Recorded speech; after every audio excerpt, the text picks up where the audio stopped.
The Bronx doesn't just host games, it devours them. Tonight, under the glow of Yankee Stadium's lights, two AL East teams meet with very different energy. The Tampa Bay Rays arrive bruised, searching for answers.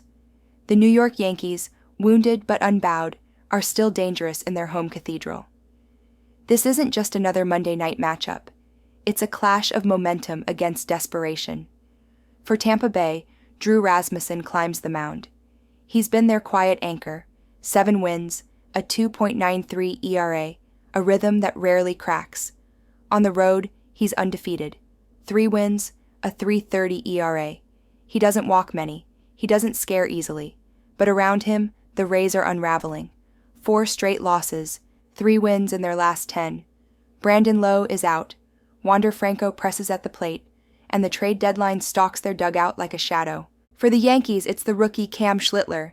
Just 10 innings, a 4.36 ERA, a whip over 150. By the numbers, he's overmatched. But numbers don't tell the whole story. The Rays haven't seen him. His cutter hasn't been timed. His slider hasn't been mapped. And in Yankee Stadium, the unknown can be a weapon. This park turns harmless fly balls into 2-run swings. It shifts the weight of the game in one heartbeat. Beyond the starters lies the bullpen. Tampa's is deeper on paper, but in July it's shown cracks. New York's relief arms at home, sharper. They've held hitters to a 2.19 average in late innings here, slamming the door when it matters most. Head-to-head in the Bronx this season, the Yankees have taken 2 of 3. They've outscored Tampa, averaging over 4 runs a game, while Rays bats fell silent at 2-21. And tonight, the crowd matters. 20,000 voices leaning forward, demanding one more win to stay in the wild-card fight. The Rays may have the steadier starter, but the Yankees have the urgency, and urgency bends the game. And today's AI pick is Yankees money line. Will we cash or will we burn? Now, the lights shift west. Cincinnati, Dodgers versus Reds. Abaddon steps into the dark. Great American Ballpark, a place where fly balls normally leave the yard, where hitters dream of cheap home runs. But tonight might be different. Tonight feels like restraint. Los Angeles Dodgers versus Cincinnati Reds, and the total sits at 9.5. It looks high. On the mound for the Dodgers, Yoshinobu Yamamoto. 8 wins, a 2.55 ERA, and a splitter that erases rallies before they even form. He's allowed 1 run or fewer in 4 of his last 5 starts. He doesn't give away free bases. He doesn't crumble on the road. Against young, aggressive bats like Cincinnati's, he can dictate the pace, make 6 innings feel quiet.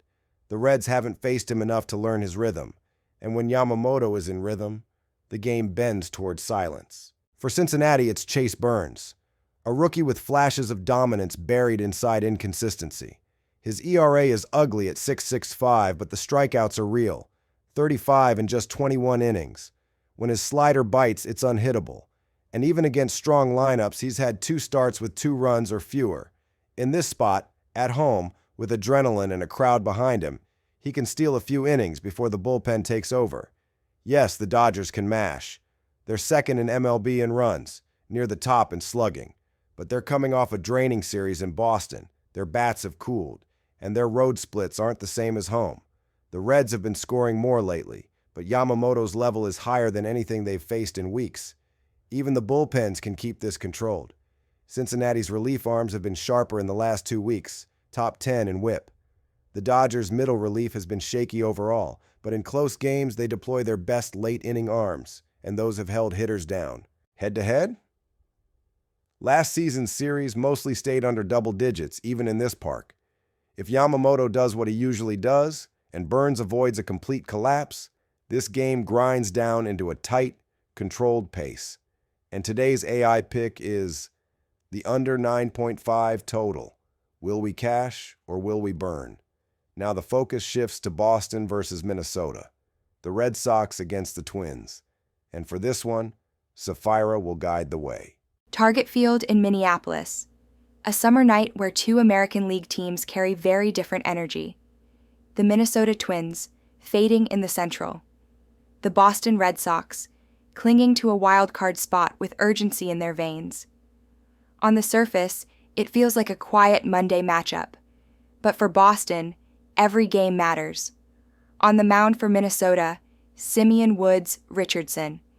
He's been serviceable, 5 wins, a 4.15 ERA, and a sharper 3.12 ERA at home. But he doesn't pitch deep, only 3 innings his last outing against the Dodgers before the bullpen took over. And when he's faced aggressive lineups, the damage has come fast, 3 or more runs in 4 of his last 6 starts. For Boston, Richard Fitz gets the ball. The numbers look shaky. 1-4 record, 4.87 ERA, but there's a hidden edge. On the road, he's actually better, a 3.80 ERA away from Fenway. He's faced far tougher bats in the AL East, and tonight he sees a Minnesota lineup that ranks just 20th in runs per game. The Twins are hitting .242 overall, barely .250 at home. They're streaky and quiet without a true anchor bat. Boston, on the other hand, is finding rhythm. They're hitting .260 this month, .265 against AL Central pitching. They've already taken a series from the Dodgers and have won 4 of their last 7. Devers is squaring up balls with authority. Duran is getting on base, setting the table. They have the depth to push a mid-tier starter like Woods Richardson and force Minnesota's middle relief to work early. The Twins have lost 6 of their last 9 games, slipping further out of the playoff chase. They're 10 games behind in the division, 5.5 out of a wild card, and it shows in how they're playing. Meanwhile, Boston has everything to gain. They're in the second wild card spot and protecting it with urgency. Head-to-head trends also lean Red Sox. Against AL Central opponents this season, Boston has hit well and controlled the scoreboard. Fitz doesn't have to be perfect, just solid enough to let this lineup go to work. And today's AI pick is Boston Red Sox money line. Will we cash or will we burn? Now the lights shift again. From Minneapolis to San Diego, Mets versus Padres. And for this one, Rocco takes the call. Petco Park in San Diego. A pitcher's park where runs come hard and every mistake is magnified under the coastal lights. Tonight, the first-place New York Mets take on the San Diego Padres in a National League matchup defined by contrasting paths, one team surging, the other hanging on. For San Diego, it's Dylan Cease on the mound. His strikeouts are real, 144 Burmese shots in 113 innings, but the command is not.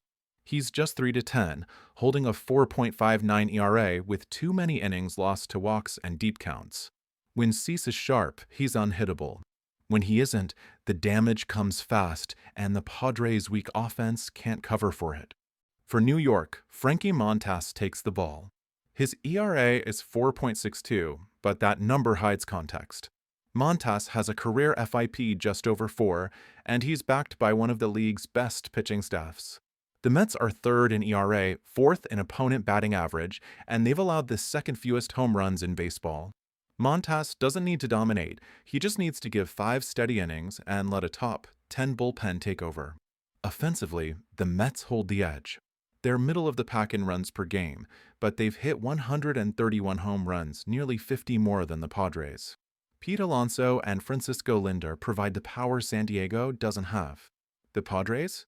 They're hitting .247, but only averaging 4 runs per game, 25th in the league. In a park that suppresses power, manufacturing runs matters, and New York's lineup has more ways to do it. The Mets have won 7 of their last 10 games. They're rolling, confident, and protecting their division lead.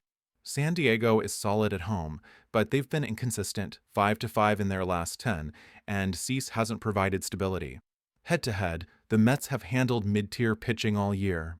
Montas to the bullpen, Alonso's bat waking up in a close park, and a Padres offense that simply can't keep pace. And today's AI pick is New York Mets money line. Will we cash or will we burn? Now the lights shift again. From San Diego's pitcher's park to Oakland's shadows. Mariners versus Athletics. And for this one, Nada steps in. Sutter Health Park in West Sacramento. 2 AL West teams on very different timelines. The Seattle Mariners are pushing toward October. The Athletics are rebuilding, playing with nothing to lose. The odds favor Seattle, but the number worth watching isn't the money line, it's the run line. Plus 1.5 for Oakland. Seattle sends Luis Castillo to the mound. He's the ace. 7 wins, a 3.30 ERA, a whip of 1.24.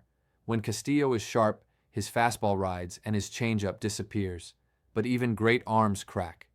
In 4 of his last 8 starts, Castillo has given up 3 or more runs. He's facing an Oakland lineup that's quietly dangerous. They've hit 143 home runs, just 4 fewer than Seattle. One mistake can turn into a crooked number. For the Athletics, J.P. Sears takes the ball. His ERA is 4.98, but he isn't a blow-up pitcher. A whip of 1.25 keeps the traffic manageable. Most nights he gives you 5 innings, 3 or 4 earned, then hands it off. That's enough to keep a team alive. And this Mariners offense? It's good, not overwhelming. They average 4.6 runs per game, but they strike out more than almost anyone in the league. They live on power swings, not contact. Sears can hold them to just enough. Offensively, Oakland isn't far behind. They score 4.3 runs per game, nearly identical to Seattle. At home, they've been scrappy, timely doubles, power in key spots. And if they fall behind, Seattle's bullpen isn't elite. A 56% save rate means late inning leaks. The A's can cover the spread even if they don't win. This isn't about an upset, it's about survival. Castillo might get the win, but the game can stay close. 4-3 Mariners, 5-4, something inside the number. And today's AI pick is the Athletics plus 1.5 run line. Will we cash or will we burn? Now the slate closes. And when the dust settles, the voice that gathers all 5 games belongs to Lilith. The board is set, 5 games, 5 voices. And now, only one question remains. Did we read the numbers right? Or will the chaos of the diamond have its say? Let's take one last look.